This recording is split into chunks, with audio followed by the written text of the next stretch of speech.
गुरूर का अंत। शहजादी बानो अपने सौंदर्य के अहंकार में डूबी रहती थी। उसके सवारी के निकलते ही लोग अपने घरों में दुबक जाते, गलियों में सन्नाटा छा जाता। शाही फरमान था, जो उसके सामने आएगा उसे सख्त सजा मिलेगी। एक दिन एक बूढ़ा मछुआरा गलती से रास्ते में आ गया। शहजादी के सिपाहियों ने उसे पकड़ लिया। बूढ़े ने रहम की भीख मांगी, लेकिन निर्दयी शहजादी ने उसकी आंखें फोड़ने का आदेश दे दिया। ये देख वहां खड़े एक नवयुवक के मन में आक्रोश उमड़ पड़ा। उसने शहजादी को सबक सिखाने की ठान ली। रात के अंधेरे में वह शहजादी के महल में दाखिल हुआ और उसका अनमोल लाल हीरा चुरा लिया। सुबह जब चोरी का पता चला तो बादशाह ने घोषणा करवाई कि जो भी हीरा लौटाएगा उसे इनाम दिया जाएगा।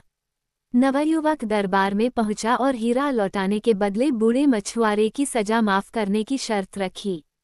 बादशाह ने मछुआरे को रिहा कर दिया, लेकिन नवयुवक को जेल में डालने का आदेश दे दिया। नवयुवक ने हंसते हुए कहा, मैं जेल से भाग जाऊंगा और आपका ताज भी ले जाऊंगा।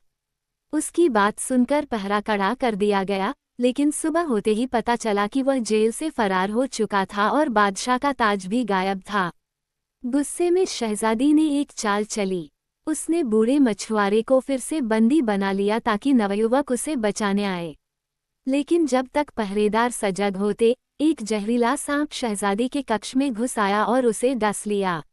शहजादी की मृत्यु हो गई और उसे दफना दिया गया। रात को नवयुवक कब्र से शहजादी की लाश निकालकर ले गया और अपने मंत्रों से उसे पुनर्जीवित कर दिया। होश में आते ही शहजादी ने नवयुवक से पूछा, ये सब क्यों किया? नवयुवक ने कहा, तुम्हें तुम्हारे घमंड की सजा देने के लिए। अब तुम मेरी दासी बनकर रहोगी। अपने अहंकार के कारण मिली इस दुर्दशा से शहजादी टूट गई और पछताते हुए बोली, मुझे माफ कर दो। लेकिन नवयुवक ने उसकी प्रार्थना अनसुनी कर दी। अहंकार की सजा उसे मिल चुकी थी।